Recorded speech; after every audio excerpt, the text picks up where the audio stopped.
Several of you have mentioned the international context. Obviously, we've had the declarations earlier today of the President of the United States regarding Iran threatening to basically wipe out the entire country. So we're having these elections in a context shaped by events well beyond Scotland, conflict, wars, instability. People feel the consequences of this very directly, obviously, because we're seeing all the worrying and the distressing images on our TV screens every night. But also it affects the cost of almost everything. So I kind of want to take a step back and start with something quite simple. If you could just tell me in 1 minute, what is Scotland actually up against? How big are the challenges facing the next parliament? Richie Venton. Well, first of all, I think it goes without saying that Donald Trump is an imperialist gangster who's marauding the world trying to bully everybody into submission.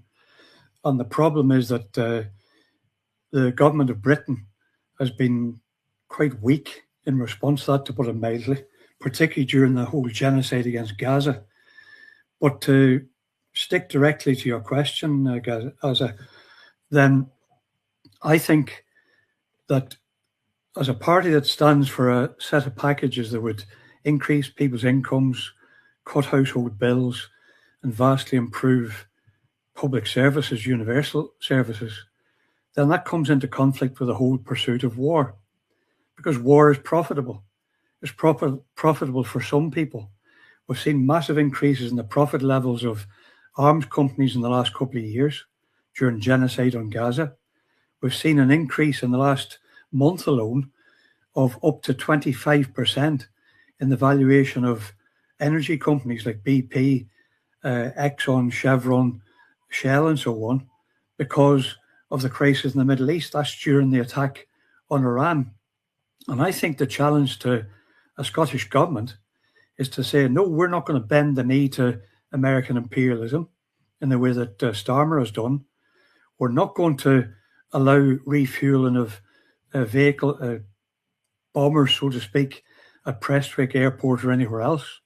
We're not going to be part of NATO.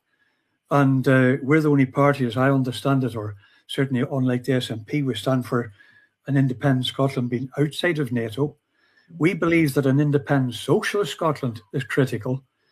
It won't come tomorrow, unfortunately, but that's our aim. So as to act as a beacon of peace and international cooperation, not being allies to marauding imperialist powers like America.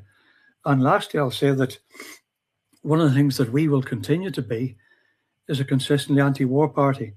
We established the coalition that opposed Tony Blair's allegiance to Bush's invasion of Iraq. We were heavily involved on every single occasion on the Palestine demonstrations against genocide in Gaza, and recently in opposition to the attacks on Iran. And I think the government of Scotland is really not doing sufficient when it comes to things like allowing refueling at the Prestwick Airport. Thank you, Richie.